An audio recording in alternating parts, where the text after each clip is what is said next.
अस्सलाम वालेकुम everyone, how are you all. तो आज मुझे काफ़ी टाइम के बाद जो है ड्रीम केक्स के ऑर्डर मिले थे, तो मैंने सोचा कि चलो ले ही लेती हूँ, क्योंकि एक ऑर्डर तो अर्जेंट था जो मुझे कल एक क्लाइंट ने मैसेज किया था, और एक जो था ड्रीम केक वो मुझे काफ़ी दिन पहले एक क्लाइंट ने मैसेज किया था कि मुझे ड्रीम केक बना के दें। उससे पहले उन्होंने मुझे ऑर्डर दिया था तो मैंने उनको मना कर दिया था, क्योंकि मेरे पास अच्छे खासे ऑर्डर्स थे, तो मुझे अनफॉर्चुनेटली मना करना पड़ा। इस दफ़ा मैंने ले ही लिया। और दूसरा जो ऑर्डर था वो मेरी एक रेगुलर क्लाइंट है, उनका ऑर्डर था, और उसमें थोड़ी बहुत कस्टमाइजेशन थी। तो मैंने कहा कि पहले मैं फॉन्डेंट टॉपर्स बना लेती हूँ, क्योंकि फॉन्डेंट टॉपर्स हमेशा जो है आपको पहले बना के रखने चाहिए।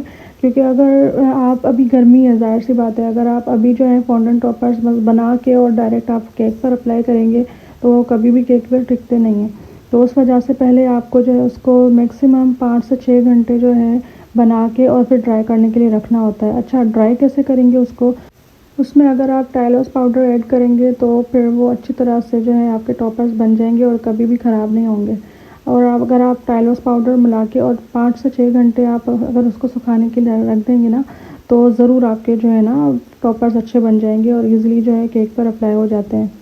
तो मेरा भी यही होता है कि सबसे पहले मैं अपने जो है फॉन्डेंट टॉपर्स बना लूँ, क्योंकि मैं मोस्टली ऐसा करती हूँ कि रात को बना के रखती हूँ। लेकिन रात को अगर मुझे टाइम नहीं मिलता तो फिर मैं सुबह उठ के और जल्दी जल्दी से पहले ये टॉपर्स बना लेती हूँ। उसके बाद जो है केक वगैरह बेक करती हूँ और आगे जो भी प्रोसेस होता है वो स्टार्ट करती हूँ।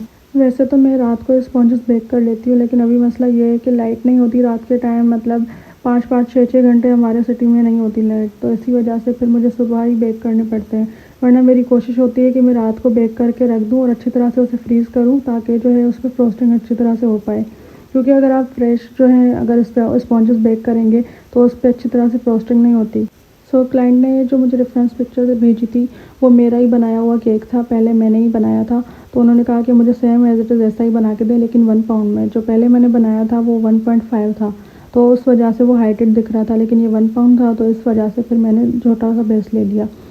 और छोटे बेस पे मुझे ये राइटिंग भी लिखनी थी, कैलेंडर भी बनाना था साइड में, तो इसी वजह से मैंने स्मॉल लेटर्स का मोल्ड यूज़ किया है। अच्छा, ये मोल्ड्स वगैरह जो भी है ना, मैंने अलग अलग जो है पेजेस से बाय किए हैं, क्योंकि बेकिंग का कोई एक पेज नहीं है। क्योंकि शुरू में मुझे पता नहीं चल रहा था कि मैं कहाँ से बाय करूँ। स्टार्टिंग में मैंने बेक हाउस से बाय करना स्टार्ट किया, लेकिन मुझे बाद में पता चला कि बेक हाउस पे जो है ना बहुत ज़्यादा हाई रेट्स में मोल्ड्स पड़े हुए हैं, क्योंकि मोल्ड तो वैसे भी महंगा मिलता है बहुत ज़्यादा। तो उस वजह से फिर मैंने बेक हाउस को स्किप करके और बेकअवे पे आ गई। लेकिन बेकअवे का ये था कि कभी जो है चीज़ें आप अच्छी भेज रहे हो, कभी आप कोई ना कोई चीज़ मिसिंग हो।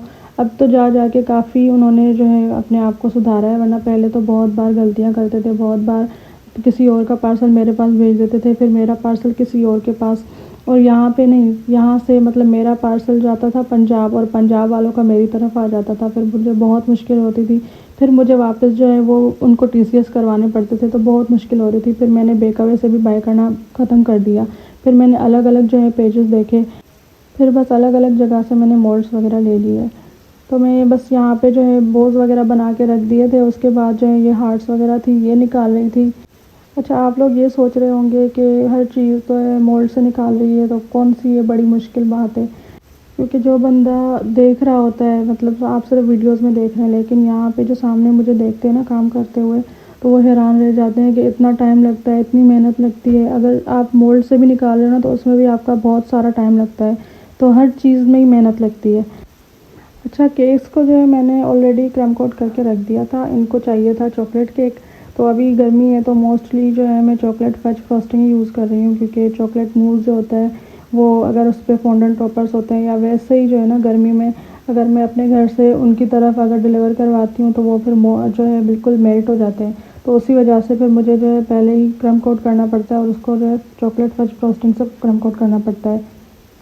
लेकिन अगर लाइट नहीं होती तो फिर ये होता है कि जो है केक्स वगैरह अच्छी तरह से फ्रीज़ नहीं हो पाते। मेरी कोशिश ये रहती है कि मैं जो हूँ केक अगर बना रही हूँ तो मैं एक एक डेढ़ घंटा जो है फ्रिज में रख दूँ, ताकि वो अच्छी तरह से फ्रीज़ हो जाए। क्योंकि अगर आप उसी वक्त जो है केक बना के और उसी वक्त अगर आप जो है डिलीवर करवाएंगे ना, तो वो कोई फ़ायदा नहीं होगा फिर केक डिलीवर करवाने का। फिर वो वहाँ क्लाइंट तक पहुँचते पहुँचते वो मेल्ट हो जाता है।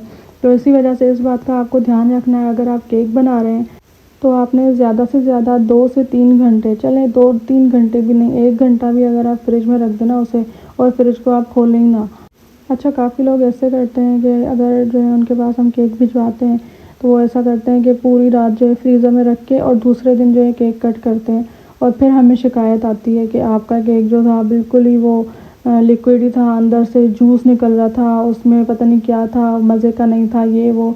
तो अगर आप केक को जो है पूरी रात जो है अगर फ्रीज़र में रखेंगे और फिर आप उसे कट करेंगे तो फिर लाज़मी वो तो पानी ही निकलेगा ना उससे, स्पॉन्ज थोड़ी निकलेगा। तो हमारी ये गलती नहीं होती, ये क्लाइंट्स की गलती होती है। कुछ क्लाइंट्स ऐसे करते हैं, लेकिन कुछ क्लाइंट्स जो है समझदार होते हैं, जो बस फ्रिज में रखते हैं या ज़्यादा से ज़्यादा अगर दूसरे दिन कट भी करना होता है ना, तो हम उनको सजेस्ट करते हैं कि आप फिर कस्टमाइज़ेशन ना करवाएं, आप मिनिमल बनवाएं। मिनिमल पे ये होता है, अगर कस्टमाइज़ेशन करवाएंगे ना तो फॉन्डेंट टॉपर्स अगर मैं लगा देती हूँ शाम के टाइम, रात तक आप रख सकते हैं। पूरी रात अगर अगर आप रखेंगे ना, तो वो जो फॉन्डेंट टॉपर्स हैं वो स्लिप हो जाते हैं जैसे कि उनको मॉइस्चर मिलता है। तो इसके साथ साथ एक बेंटो केक था जिस पे मैंने फ्रोस्टिंग करनी थी, वो भी मेरा ही बनाया हुआ केक था।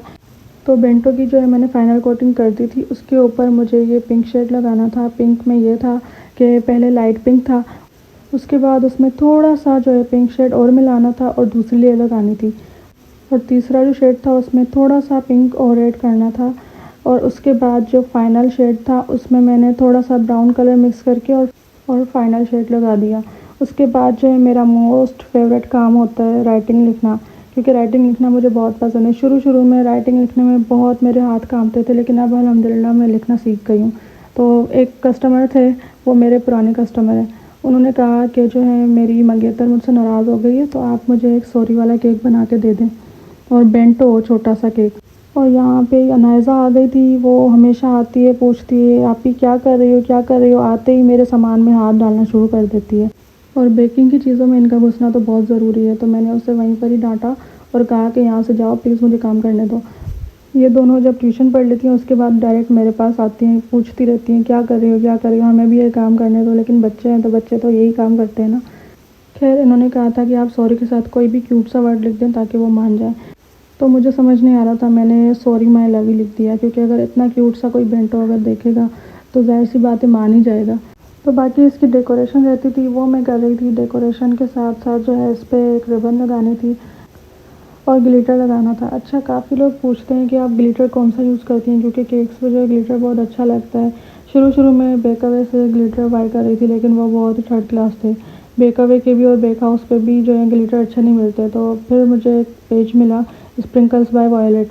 उनके जो ग्लिटर्स हैं ना बहुत ज़बरदस्त हैं, अगर आप वो अपने केक पर लगाएँगे ना तो बाकायदा एक फिनिशिंग नज़र आती है उसमें। थोड़े से बस वो एक्सपेंसिव हैं, लेकिन बहुत अच्छे हैं। लेकिन ये होता है कि मैं जब भी इनसे कोई भी चीज़ मंगवाती हूँ ना, तो मेरा यही होता है कि मेरा अच्छा खासा बजट हो, क्योंकि काफ़ी सारा जो है ना मेरा खर्चा आ जाता है, क्योंकि स्प्रिंकल्स भी मैं इन्हीं के यूज़ करती हूँ, उसके अलावा ग्लिटर भी मैं इन्हीं का यूज़ करती हूँ। सो ये केक भी बस ऑलमोस्ट रेडी है, बस इस पे रिबन लगाने हैं। उसके अलावा ड्रीम केक्स जो थे वो मैंने ऑलरेडी जो है बना के रख दिए थे फ्रीज़र में, बस उसमें मैंने गनाश भी डाल दिया था। उसके बाद जो है लास्ट लेयर लगानी थी चॉकलेट की, जो हार्ड वाली चॉकलेट होती है जिसको लोग शौक़ से तोड़ के खाते हैं ड्रीम केक में, तो बस मैंने वो लगानी थी। लेकिन आज ड्रीम केक की वजह से मुझे बड़ा दुःख हुआ है, क्योंकि जो है मैंने बनाया तो बहुत शौक़ से था, लेकिन उन क्लाइंट ने क्या किया कि एंड टाइम पे मुझे मना कर दिया। हुआ यूँ कि उन्होंने मुझे कहा कि मुझे ड्रीम केक बना के दें छोटा वाला टिन, तो मैंने उनको बताई थी प्राइस भी कि ये प्राइस है, तो उन्होंने कहा कि चलें डन कर दें। फिर मैंने सोचा कि चलो ये ड्रीम केक है, छोटा सा है, इसकी मैं एडवांस पेमेंट नहीं लेती, तो मैंने उनको कहा कि आपके जो हैं फाइनल चार्जेस होंगे 1400, क्योंकि डीसी के साथ पड़ते हैं 1400। यहाँ पे अगर मेरे घर से उनके घर की तरफ जाता तो लाजमी 200 बनते, और ये 200 जो है मैं नहीं रखती। जो भी डिलीवरी चार्जेस होते हैं वो मैं राइडर को देती हूँ, मैं राइडर का कभी भी हक नहीं खाती, उसका जो हक होता है उसे देना पड़ता है। सो जैसे ही मैंने केक को पैक किया और राइडर को देने लगी थी, लास्ट मोमेंट पे उनकी कॉल आई, और मैंने जैसे ही पिक की तो वो कह रही हैं ऑर्डर कैंसिल कर दें, क्योंकि आपके डिलीवरी चार्जेस बहुत हैं और केक भी बहुत एक्सपेंसिव है आपका।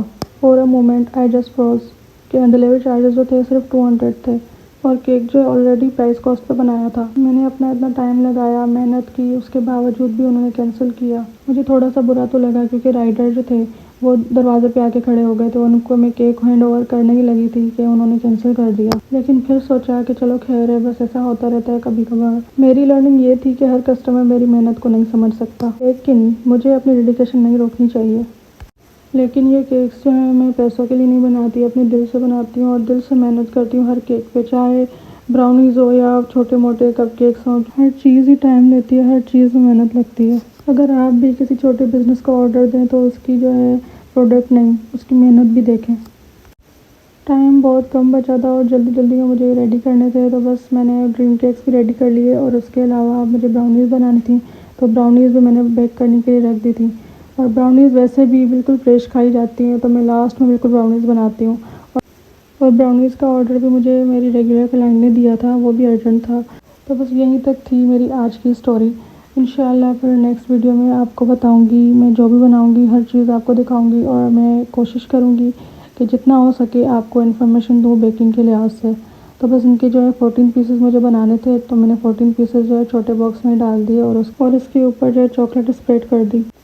इस तरह के कुछ स्वीट कस्टमर्स होते हैं जो बस प्राइस पूछते हैं और बिना किसी बहस के जो है एडवांस पे कर देते हैं। तो बस ये थी मेरी आज की वीडियो। आई होप कि आपको पसंद आई होगी। तो वीडियो को लाइक करें, शेयर करें, कमेंट करें और सब्सक्राइब करना मत भूलिएगा। मिलते हैं इंशाल्लाह नेक्स्ट वीडियो में, तब तक के लिए अल्लाह हाफ़िज़।